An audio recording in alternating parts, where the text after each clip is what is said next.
This is the first video in the Ask John Anything series that I'm just starting up. So this will be the answers section. And I've picked out 10 that I thought were pretty interesting. So I'll get right into it. All right, the first one I got here is on the screen now. You can read it at your leisure. But basically the answer to that is what got me into this is my father was in construction. He was a carpenter. He started off as a carpenter, actually. And then he went into being a construction superintendent. Being around a person that's always doing that kind of stuff, he was always building stuff and all that, was a major influence on me, like anybody else that gets into this. My biggest frustration in the shop is that my projects take too damn long. Well, that's probably a real frustration for a lot of people. I know it can be for me sometimes, because you go into something thinking that it will take, X amount of hours. And then, when those X amount of hours are used up already and you're not even 1/3 or even 10% done, then you start to get kind of panicked or worried or disappointed, even because everybody's only got a certain amount of time to do things. And especially if you look at things in a way that, is this thing worth my time because I could be doing some other thing instead? Like I said before in the past, get into woodworking and doing things like this because you enjoy it and not because you need whatever you're going to be building. That's the wrong reason to do it. If you need a kitchen table because your kitchen has no table and you're all eating at the counter or whatever, then you're better off just to go and buy a cheap table until you actually have the time to put into the project to make it worthwhile and actually get the enjoyment out of it that you should. Have you any suggestions on space saving and the essential tool requirements to get started woodworking? I started woodworking, I guess you could say woodworking. My father probably wouldn't agree. He would say I was out to lose and destroy his tools. The few that he had, because like I say, he actually didn't stay being a carpenter very long before he went into that management type thing. So. But he did have tools at home, and I, used those whenever I could, the things that I was allowed to use, and the things that I wasn't allowed to use, I used them anyway, because how are you going to learn how to do anything if you don't try? So, essential tools. It depends. It depends. I mean, you don't need a whole lot of tools to make a project.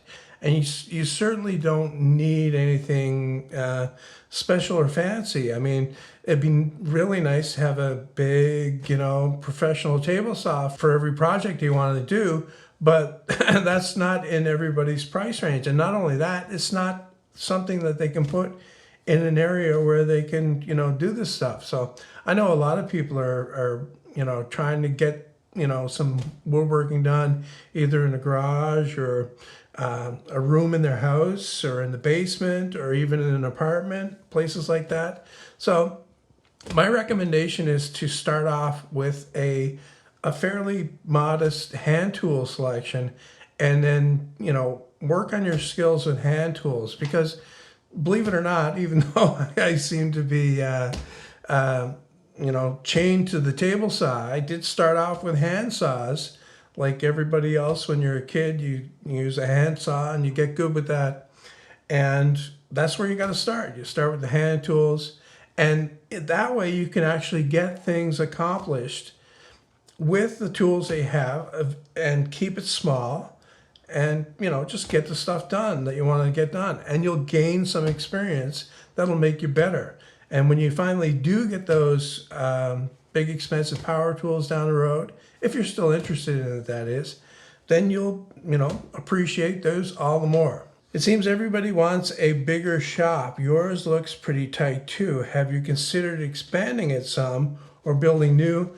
I've considered every possible thing, actually. When I first moved here, my intention was to build a new shop after I had the renovations to this house done. but I'm still working on the renovations here, and I'm not sure if I actually need a new shop. I would love to build a shop from the ground up, and I think it would be interesting because I would do it the way that I think would be ideal to build a shop from. The other option for me, and it's one that I'm more seriously considering, is to extend the front of my shop out. And I've actually drawn up plans for that. And that would be a new one-car garage, and right beside it would be a relatively small addition to the shop, but it would give me enough space to satisfy my need. Right now, I'm pretty satisfied with the size of my shop as it is. I came from a shop that was, well, twice as big as that almost at my last house, and sometimes too much space can be a bad thing because you're not as efficient with the placement of your tools and the things that you do. So when you're put in a smaller area, you're forced to be more efficient. And also that makes what you're doing more efficient because you're not having to, like if your shop is this big, your dream shop, and if you're forced into a shop that's half that size, then you got less places to go to get things done.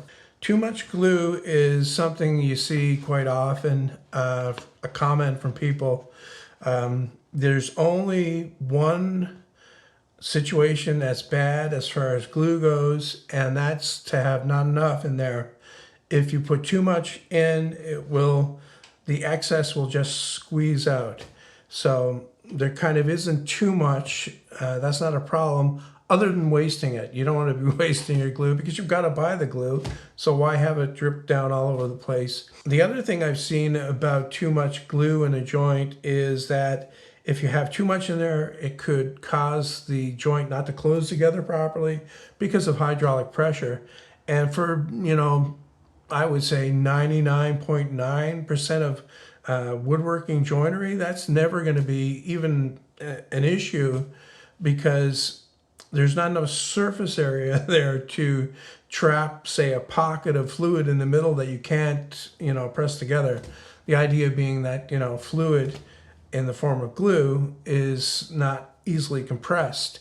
As kind of a side note to the glue thing there, I want to mention something else that I've seen quite often, and it's a pretty widespread misconception. People think that you can, tighten clamps tight enough to squeeze all the glue out of a joint, and that's simply impossible with ordinary hand-tightened clamps for woodworking. You can't put enough pressure on that so that you'll push all of the glue out of the joint. Instead, what a good tight clamp will do is it not only will bring your joint nice and tight together, it will also force some of that glue right into the fibers of the wood, so it'll penetrate better under that pressure, and ultimately you'll have a stronger joint. Is there a tool or process even that you thought was gimmicky when you first saw it, but actually ended up being impressed after you tried it? I can honestly say no. Everything as far as traditional woodworking and carpentry go, was invented long ago and perfected long ago. There, every once in a while something will come out that's supposed to speed things up or do this for you or do that for you. But it's often a solution to a problem that doesn't exist, not in the real world of woodworking. Unfortunately, the thing about gimmicks is the target for them is usually the inexperienced woodworker, and they think that the acquisition of such a thing will be the difference between them being able to do the project and not getting it done, and that's simply not the case. The thing about woodworking is that, wood has been around longer than we have. And we've been working with it as soon as we came onto the scene. So virtually every aspect of it has already been thought of and explored and optimized. So what you have in the mainstream list of tools that you see for woodworking are the ones that are tried and true. I would like to hear you talk about your strategy for problem solving, if you have one or several. For example, when you want to fix something, how do you break down the problem? Well, I break down the problem by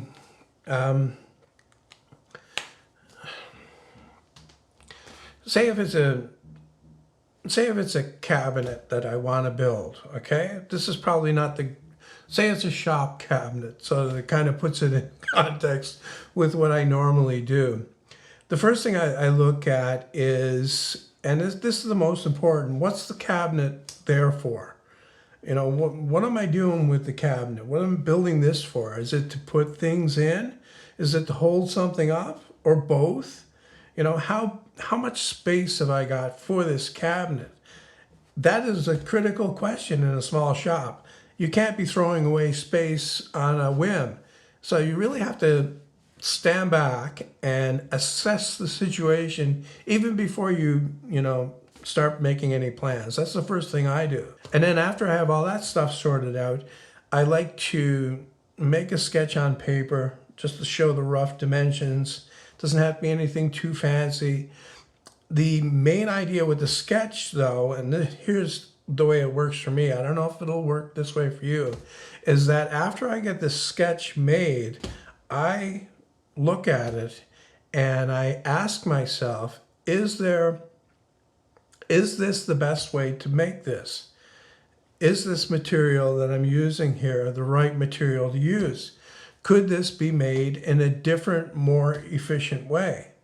And you'll be surprised how you can whittle away at a problem and get to a more efficient design that way, just by second guessing your own first, intuition on a project. So put the brakes on after you come up with an idea and just stop right there and think about all the things that are important. And after you start to put it on paper, then think about the individual things within the design that could be changed or could be, altered in some way, or, if it could be made stronger, if it needs to be that strong. The more often you do this kind of thing, the more proficient you'll get doing it. In your opinion, what are the pros and cons of passion, obsession with a hobby like woodworking? What personal hobbies have come and gone throughout your life that makes you continually pursue woodworking? Well, it's funny about woodworking. I've always been into it. It's something I've always done, but I never did consider it a hobby per se. I started off early on, just monkeying around with different things, and I was always interested in making things. It didn't matter if it was made from wood or metal or plastic or whatever, as long as I made something. That's what I wanted to be doing. So when I, became kind of an adult and I got into being a carpenter for a living, then I don't know, it's like, I can't say I was overloaded, because I would still do woodworking for myself on the weekends. I would build all kinds of stuff. But you wouldn't find me on something like a woodworking forum hanging out showing the things that I made, because I just wasn't interested in it like that. Whereas I've had a kind of connected hobby over the years, and that's electronics, mainly audio electronics. I always, from, when I was a preteen even, made speakers, from whatever junk I could find, make speakers. And that, kind of came to a head in the mid 2000s, around 2005 to 2010, I would say, where I was heavy into that, and I made several interesting things that I'll talk about one of these days. So yeah, all related to my obsession or my passion for making things, for building things. I build it.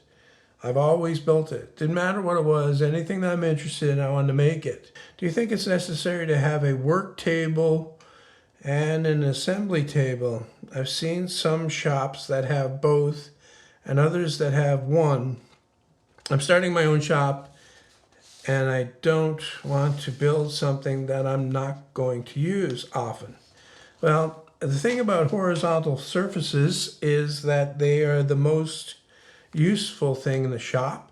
They are also the bane of any shop because they tend to collect things that would probably be better somewhere else.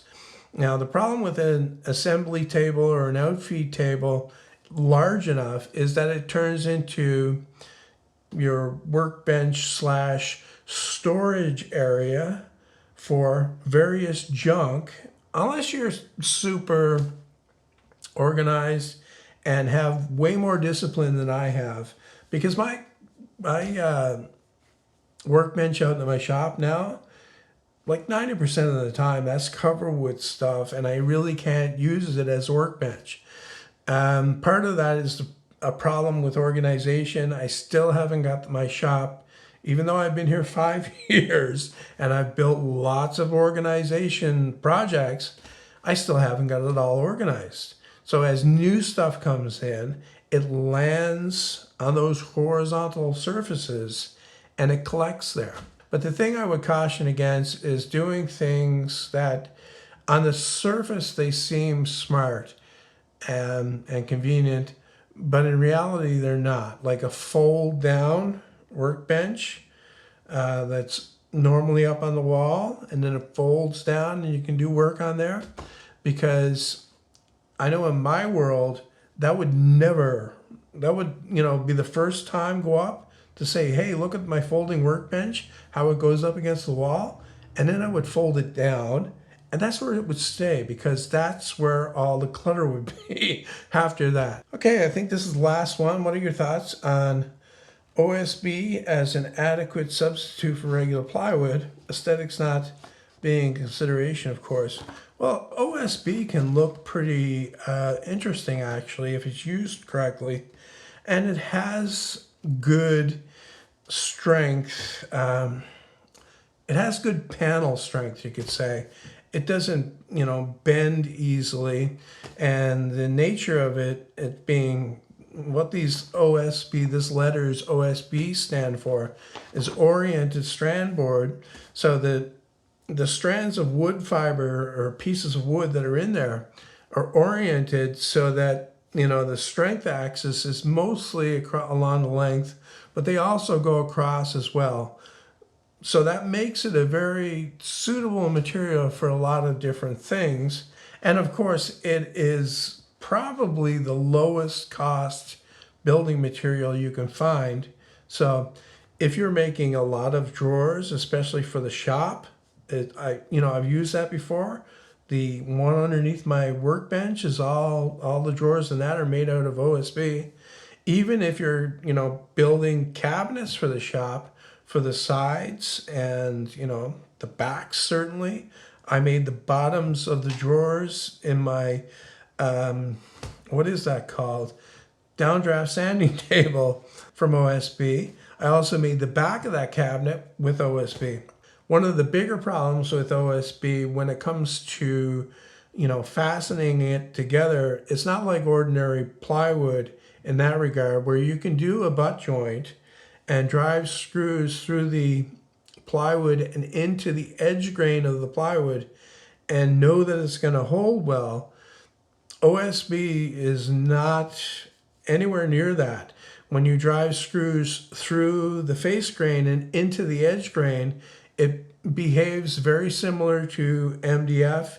It'll split, and if you pre-drill the holes, often when the screw goes in and bites into the wood, it can just pull out. It just doesn't have the same holding power as plywood, but you can work around those problems. And I made a little sketch here quickly to show one way of dealing with it and say, this is your OSB here and here, side panels of a drawer or whatever, and you want to join them together so they're nice and solid.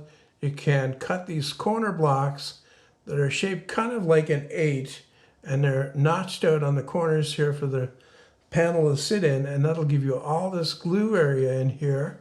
And it will also give you a place to drive in brads from this side over here so that they're going through the face grain of the OSB into solid wood.